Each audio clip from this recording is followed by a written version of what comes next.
Welcome to the Mind Your Business podcast. This is Dr. Carmetria Burton. In today's episode, I speak with entrepreneur, real estate mogul, humanitarian, and author who coined the phrase Actionaire, Dr. Micheal Roberts. I'm really excited to speak with him today. This is our first virtual recording during the coronavirus pandemic, and we wanted to make sure we continued providing great content. Today, we talk about how he has adapted to the coronavirus pandemic while being a hotel owner, the growth mindset you need to adopt for being successful, and the difference between being rich and being wealthy. Today my guest is one that I am so excited to have. When I think of iconic entrepreneurs, when I think of seasoned entrepreneurs, when I think of entrepreneurs that continues to relevantly reinvent themselves, I think of Dr. Micheal Roberts, and I'm so happy to have him as my guest today. Dr. Roberts, welcome. Welcome to Mind Your Business.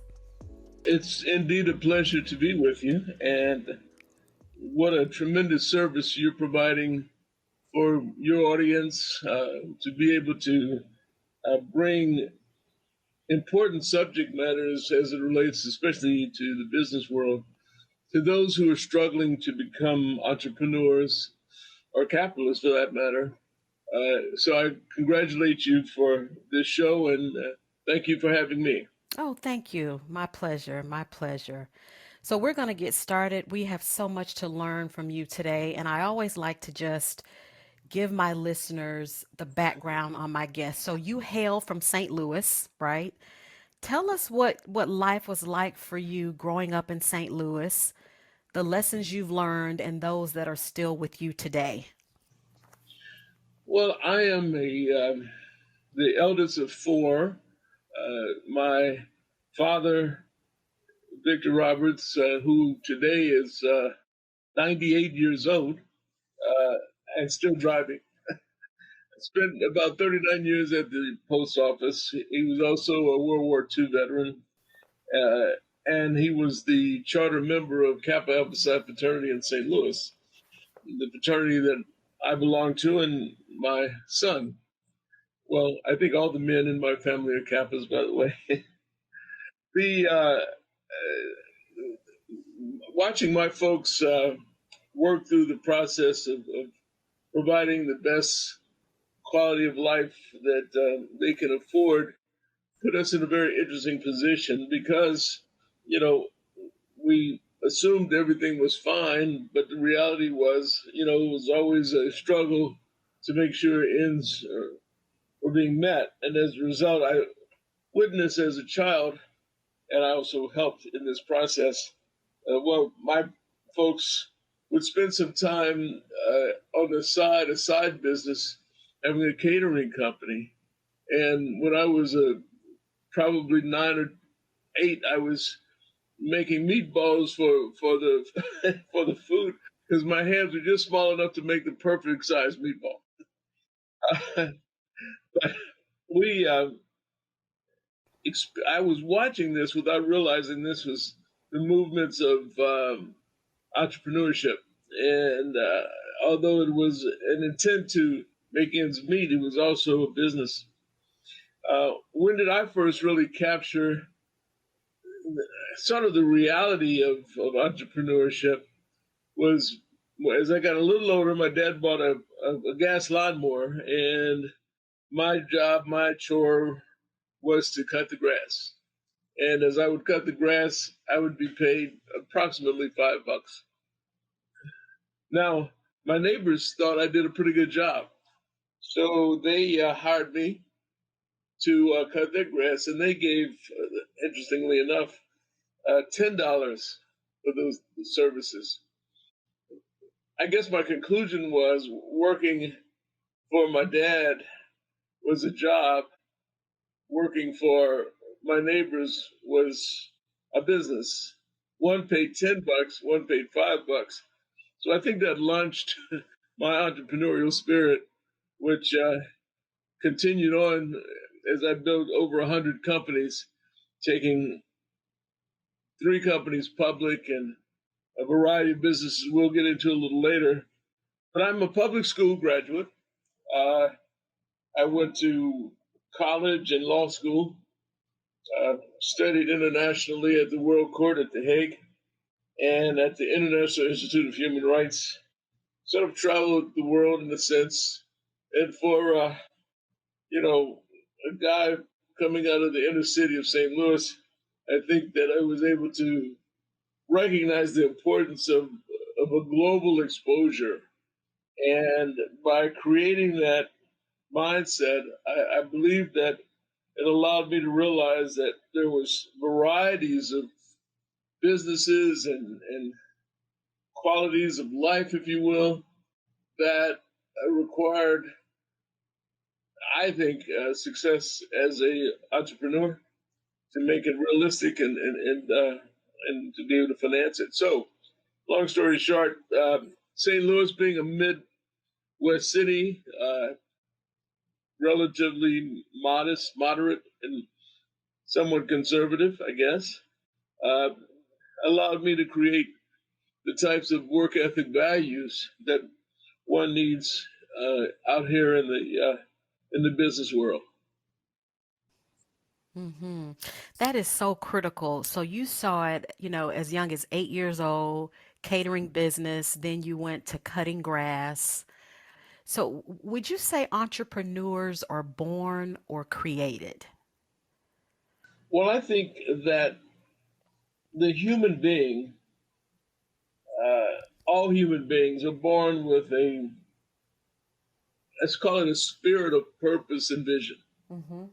And sometimes people think that their destiny is something that's going to just pop up one day. Uh, when I finished law school, I moved 2 blocks from the projects where I lived for 10 years and was elected to the St. Louis Board of Aldermen. And when campaigning one day, I went into a guy's house and he was sitting on his couch eating Lay's potato chips and drinking a Pepsi, watching television. And so I asked the brother, I said, brother, what are you doing and what are you waiting for? And he told me he's waiting for his destiny to come to him. Uh, and that's sort of an indication of what people think when they use the term destiny. I believe you have to create your destiny. You have a sense of purpose. You have vision. Let's face it, we all have dreams. And we have to recognize that, you develop a skill set and then you allow your dreams to be fulfilled. Well, how do you do that? Well, the first thing you have to do when you have a dream is you have to wake up.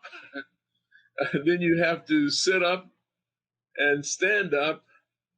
And a lot of times in your dreams or your ideas, your vision, that you really have people who might try to step in your way and tell you, don't become an entrepreneur because, Uncle Tyrone tried that and, that didn't work out. So as you wake up, sit up, and stand up, frankly, sometimes you have to tell people just to shut up and get out of your way. I love it. Wake up, sit up, and stand up and tell people to shut up so you can move. Which takes me to my next question, right? Which gets you to move into action. So in your first book, Action Has No Season, tell us what inspired that book, and you coined the term an actionaire. What is an actionaire? An actionaire is one who takes their dreams, their ideas, their vision, and passion, and they pursue them with courage and confidence and bravado. An actionaire is someone who has eliminated the fear of failure. I ask people all the time, well, what would your life be like if you can eliminate the fear of failure? And I break it down into 2 words. First word is fear. Fear is just a mental construct. It's not of it's not the wind blowing or grass growing. It's not of nature. When you were born without fear. But that's a construct that has developed in the minds of people based on what their society and their environment might lay on them. Second word, failure. I submit to you there's no such thing as failure. Uh, what do I mean by that? Every day when you wake up, you're given 86,400 seconds. That's 24 hours. And the moment you think of the moment, it's already gone. Now, there are times when you try a business, maybe even try a marriage, try a variety of experiences, and they didn't quite succeed. Well, my question then is it a failure or was it an experience that you learned something from? And if you take that mindset and you apply it to business and to life, that is to say, there's no such thing as failure, that everything is an experience within those moments and seconds that you live. This is a very existential statement here. So the actionaire is one who has eliminated the fear of failure. The actionaire recognizes that opportunities are every place, and you have to have the mindset that have the courage and confidence to be able to pursue them. But to do that, you have to take action. You can't sit and wait for it to come to you. Hence the title of my book, Action Has No Season. There is no season to wait to take action. You take it in the moment. And again, the moment you think of the moment, it's already gone. That's right. That's right. So time waits for no one, right? We have to be proactive. So, what do you say to someone, they're stuck? They know they need to take action, but they just don't know what to do. They don't know that path to start. So, when do you know you need to take action and how do you get started? Well, listen, your body is always in action, right? Even when you sleep, your heart is beating, blood is flowing, your brain is still active. You are built as an action-based creature. The only thing that stops you from moving on with your dreams and ideas is this level of paranoia you might have, or paralysis. It's kind of a mental paralysis, but it's a state of mind. It's a mental construct. It's not a real existing item. And therefore, you have to allow yourself to be free of it. Here's an example of what happens with people. I ask the question to my audiences when I'm speaking, how many of you think outside the box? Raise your hand. And generally, there's a group of people, most raise their hand. I tell them to put your hand down because I'm going to spank you. What do I mean? If you're thinking outside the box, doesn't that presume that you are in a box? Now, I don't want to hurt anybody's feelings, and I just want you to realize that sometimes you actually have placed yourself in a box and you don't even realize it. Well, the reality is there's no such thing as a box. If I ask a kid, what's the size of your box in the hood, sometimes it's already a jail cell or a casket. I mean, people really allow themselves to be frustrated or locked into a job that they're not really happy with, which is a box, when in fact they can free themselves from it because there is no such thing as a box. So, again, an actionaire is one who eliminates the fear of failure, but an actionaire also recognizes that there's no such thing as a box. There are no box thinkers. So I think it's important for those of us who are listening to recognize that you may have yourself self-imposed into a position that helps keep you away from those dreams and aspirations that you have. So, limiting beliefs, right? Getting out of our own way, stuck in the paralysis of analysis. How does one, how do they jumpstart that, right? Because I know people that are just stuck. They're afraid. There's no such thing as failure. But if someone is listening and they're stuck, what would you tell them? I would say that that's a mental issue, that it's not something that's physical. Now, they might say, well, I don't have enough money. I need some assistance. Well, let's figure out how to pivot. For example, I'm in Detroit today at a hotel that I own. And for those who don't know, I've owned about 14 hotels around the country, 12 full power TV stations, shopping centers. I have a radio station. I built a wireless phone company. I've taken 3 companies public and, have probably, well, according to CNN at one point, they said that my companies had been valued at nearly $1 billion. That's with a B. And I'm just a kid from the inner city, North St. Louis, who decided that it's just as easy to be a successful person in business as to, go the criminal route or the negative route. And I hope that I'm an example for people who are out here knowing that it is possible to break free. So if you're stuck, I think that it's good to begin to have conversations with successful people. Begin to get outside of your cocoon and turn into a butterfly. I think that you want to succeed, you have to just have the courage and confidence to press on. Uh, and it just depends on the nature of your plans or your ideas. In Detroit, I was going to make this point.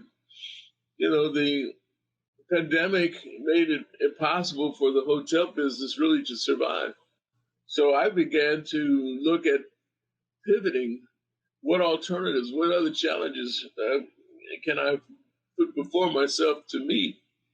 And, one is because this hotel, the Roberts Riverwalk Hotel, is sitting right on the Detroit River, what I call the Detroit Riviera. It is the most choice location in Detroit, but it's also probably has a higher and best use to become a residential facility. So I've begun to look at how to take this nearly 4 acres and convert it, build high rises and to convert the hotel itself into apartments that may become condos someday. Part of the summer, last summer, for about 3 months, I was able to put homeless people in who were coming out of hospitals. A company had a contract to bring them in, non-COVID patients, I might add, where they could stay for a period of time with me under their own supervision. I created a wing for the hotel to do that. And that helped a lot of people during last year, during the summer months. So I was delighted to do that. So my point is you got to pivot at certain times. So if you're stuck, look at where you are, look how you got there, and then pivot. Begin to take a whole different direction. Take on something that you may have been concerned about whether you could make it or not, and go for it. Look, when you're stuck, you know, you don't have anything to lose, right? So that's what we say, go out and begin to achieve. Let's talk about wealth for a minute. I know that is very important in our community. Um, what are some of the ways that the African American community, or just communities in general, you talk about buying from black businesses, the black dollar circulating. How do we get back to wealth strategies? Well, that's a good question. I frequently point out the fact that most people have never heard of Mike or Steve Roberts out of St. Louis. And the reason is rich people scream, but wealthy people whisper. We too frequently in our community, look at someone who's got this bling bling, look at me mentality, where they have gold all over their fingers, necks, and toes, and they don't have $20 in their pocket. Uh, it's fundamentally the concept of how is it that someone could drive a a Land Rover car, but have a landlord. In other words, instead of prioritizing how and where we spend our money, uh, I remember George Fraser used to say something that was pretty cute. He would say he would rather see a sister with $5,000 in a plastic bag as opposed to just walking around with a $5,000 Gucci bag and no money in it. So what we want to do is try to get people to think that wealth is something that relates to sustainability for you and your family. Uh, Rich folks tend to find themselves blowing their money and and spending it without being very frugal and not having anything sustainable, for the next generation. Wealth is to be sustained. It is to allow for you to have this base that can be transferable to generations to come. And so I like to just define wealth in the using the nomenclature of sustainability and being able to have cushion in case there's a downside swing, so that you have at least the ability to protect yourself and your family's future. Being an entrepreneur, Black owned, minority owned, you were a management consultant, TV station owner, several other businesses, now a hotel owner. What's the role of corporations in doing business with minorities? Well, I think it's important for corporations to be very serious in terms of how they spread their resources. Companies recognize in a given community, if they're operating in a community like Detroit.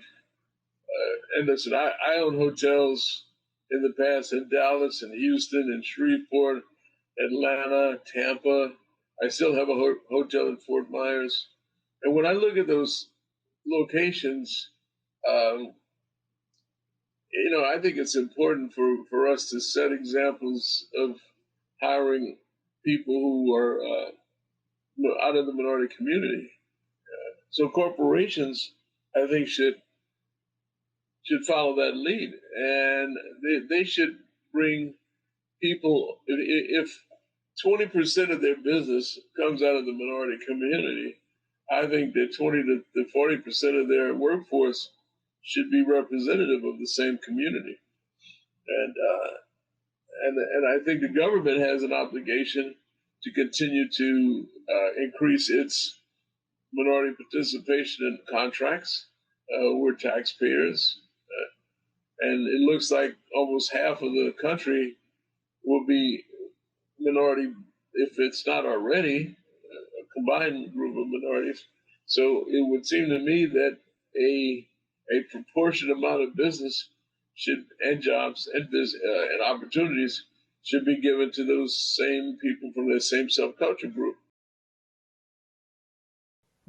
Good point. And it's really a 360 approach as you look at contracting with minorities, having minorities and women at certain levels within the company. And if there's a franchise model, a part of the corporation's revenue stream, there should be minority participation and strategies to get them involved in owning franchises. And I bring that up to your point, my working in the hotel industries, that's really one of the areas that I focused in is getting more minorities to own hotels and you being one of those. And we appreciate you for passing on the playbook and helping us to achieve that and what that looks like. What is the legacy that you'd like to leave? What do you hope people would say about Dr. Micheal V. Roberts? That he took a word and coined it the Actionaire, uh, and I'm hoping that at some point it'll go into Wikipedia or the dictionary. Black folks have created words that have made it to some of those dictionaries, but it's usually words like bling bling or bootylicious. Uh, what we need to do is have an intelligent word that has meaning that can be interpreted and studied and viewed. And so I hope as an author, uh, people will recognize the value of being an entrepreneur, the value of really being a capitalist, but a capitalist with a social agenda, uh, and to recognize that it wasn't easy, and you know, it takes many people to become successful in a business. The people who are working with you, your own family, giving you the flexibility and the time to do what's necessary, to travel if it's necessary. Uh, but also, I think it's important to make sure you are academically prepared to do the right thing and understand that to be successful, there's basically two components to you as an individual. Uh, you have what's defined as empirical knowledge. Uh, that's the studying and the teaching that you've learned from school, from church, from family members, from the community, empirical knowledge. But there's another component that I think is equally important, if not more important, and that's instinct. Uh, and see, within your DNA, you have this cellular memory that exists that goes back for generations. Uh, you and I were not just created by our parents. We were created by thousands of people copulating and passing DNA from the origin of man. Uh, and there's not been a break in our DNA from the origin. People aren't just they just don't pop up with spontaneous generation. The origin of man comes from Africa, and therefore the oldest DNA that runs through every human originated from Africa. So those who are purists in their mindset and in their body have to recognize that there are things within you that you may or may not even recognize. It's called instinct. You can walk down a dark street and recognize maybe I need to cross over or go a different direction. You don't see anything; it's just your instinct. And in business, I found that instinct for me is on parallel with my empirical knowledge. In fact, sometimes I have to rely more on instinct than what is written on a business plan or piece of paper, uh, because those things just don't snap reality for you. What snaps reality is your instinct and what really happens. So you really have to recognize uh, that as you progress through life, you will learn things, yes, but you also must follow your instinct, and that is God given. That is within you. That's a part of your DNA. It's it's those ancestors, those millions of ancestors that copulated to create who you are today. And people need to take a moment and realize that that's true and that is within you. So, in other words, here, a good example, you know, Michael Jordan was one of the, if not the greatest basketball player, but in history.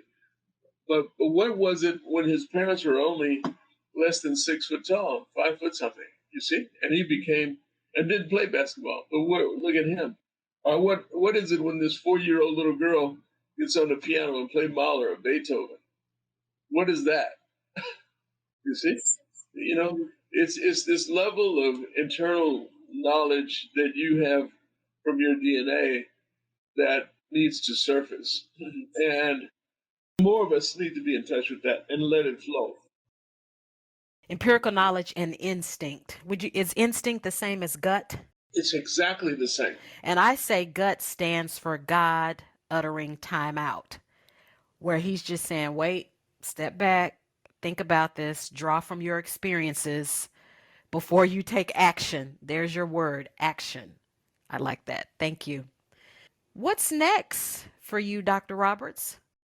Well, I'm going to continue to develop in the Bahamas, where I'm the largest African American developer. Also, in December of 2019, uh, I was installed as a king in Ghana, Africa, in the entire region for economic development, and also I went to Sierra Leone, where they made me a what's called a paramount chief. So I'm carrying a very high definition in Africa right now of who I am and recognition in both countries. I was, fully engaged, and I brought a group of businessmen to Ghana, all of whom we were all renamed. Pastor Jamal Bryant was divine installed as a king and for uh, religious practices, and I was defined as a king. Now, the term king, it's important for me to make this note. I'll say it very quickly. In Africa, uh, king was what you might know as a chief now, and that was what was used. But when the British came and colonized parts of Africa, they said to everyone, you can't use that word king anymore because there's only one king, and that's the King of England. So they stopped it. But now that we've gone through the 400-year return of the royals, returning of all of us to Ghana and other parts of Africa, those of us in the diaspora, that is, we are now recognizing that term and pulling it back up again. So my actual African name is Nene, which is like king. You would call me Nene. Akofe Kabo Akanse. That's actually who I am now. And if I'm over there, I'm treated, frankly, like royalty. Uh, we over here don't get it yet. We don't realize what was taken away from us as a result of slavery. But I'm encouraging everybody listening to please go to Africa, go almost anywhere, but Ghana specifically, Sierra Leone, South Africa if you choose, uh, Nigeria. I've spoken there before. I've given speeches in these countries, and the reality is Africa is the wealthiest nation on the face of the earth, and yet it's the poorest. It has more gold, diamonds, bauxite, all the natural minerals that people consider to be valuable on the continent, and yet we still are seeing, barefoot kids, so to speak. So uh, I would like to direct some more attention uh, to introducing entrepreneurship and beginning to get more engaged in on the continent. I think that that's an important thing, and it will also bring, I think, good resources and the mindset for those of us in the diaspora to really get connected with Africa as our homeland. So that, and of course, as I said, in the Bahamas, I'll continue to build developments. You've seen my property there where I live, and setting examples wherever I can. As a black man, trying to set examples of success is something that I believe is important, and I'll continue to do. Well, please count me in wherever I can help, with my leadership and experience. And one thing that I've noticed about successful people is the intention and just the passion to give back to bring forward. Um, and talk about that a little bit before we close out. Successful people always give back and serve. Serving is transformational. And so talk to us a little bit about some of the things that you've done in the community and the importance of service. Well, I know I started off right out of school, uh, moving 2 blocks from the projects in St. Louis, where I lived for 10 years. and was elected to the St. Louis City Council, the Board of Aldermen. I served 8 years there. Uh, so I've always had a commitment to the political well-being of our community and being a voice and an influencer in the political world. Uh, and I've been able to advise presidents, United States presidents, as well as congresspersons. I continue to do that where I can. Uh, I I think it's important.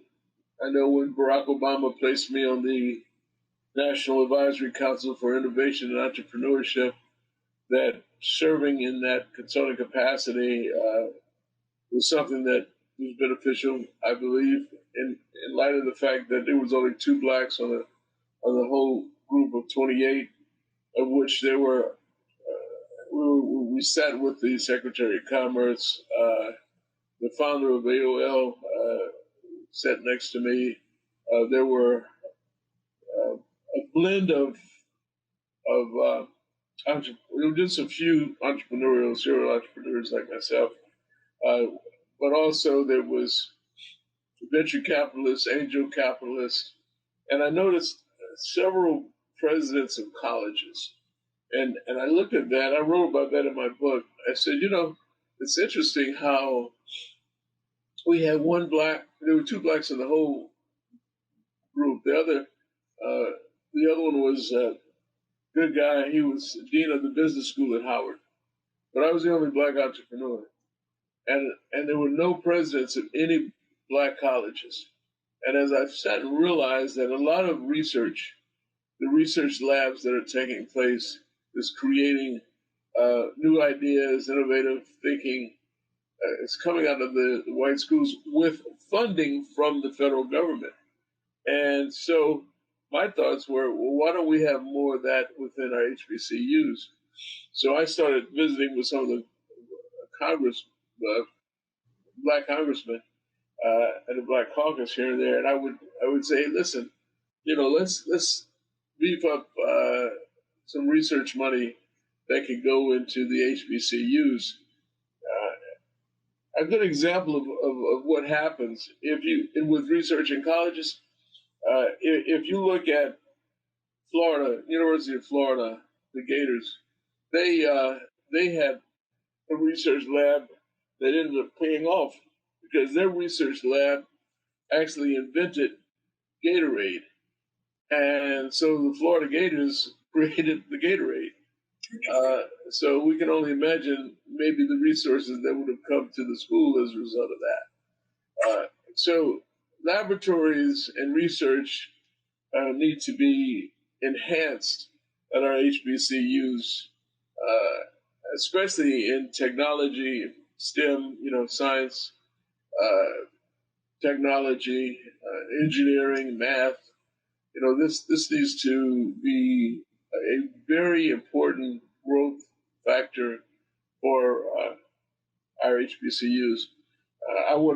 I hold 2 honorary doctorates from HBCUs, and it's as I speak to the commencements of those schools, I'm looking out at a number of very bright young people graduating,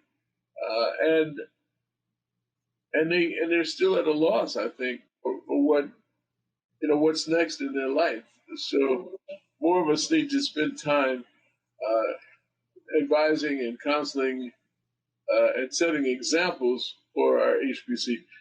And that's the importance of this podcast for people like you to not only um, impart information, but inspiration. So, and I've just learned so much more about you. I mean, you and I have been friends for years, and you always are so gracious with your time and opinions and leadership when I've reached out to you. But I've learned so much more about you today, and thank you for your time. And people that listen to this podcast, they always walk away inspired. So this episode is no different.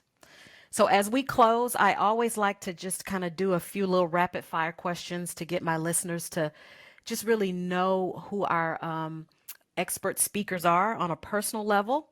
So if you're ready, Dr. Roberts, as we close, what's your favorite vacation place?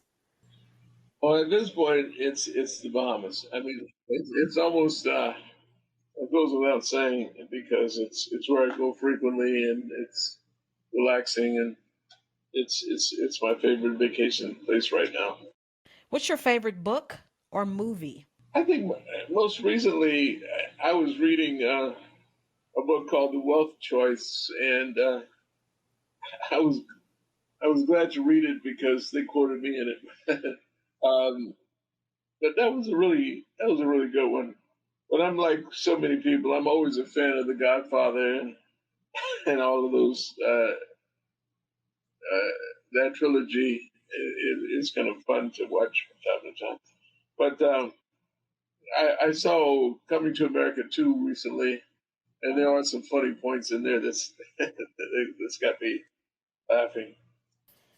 The Wealth Choice is a good book. That's, one of our former guests, Dr. Dennis Kimbrough. And yes, you were quoted in there. Wow. And we have you now on our podcast. Well, thank you. This has been so amazing. You have heard, listeners, today the man who has coined the phrase Actionaire. Action has no season.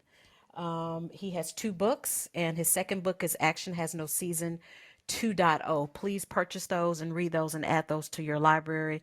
They will surely inspire you. So, Dr. Roberts, for your time, your commitment, all your contributions to the body of work of entrepreneurship, I personally want to thank you and thank you for being a guest on Mind Your Business.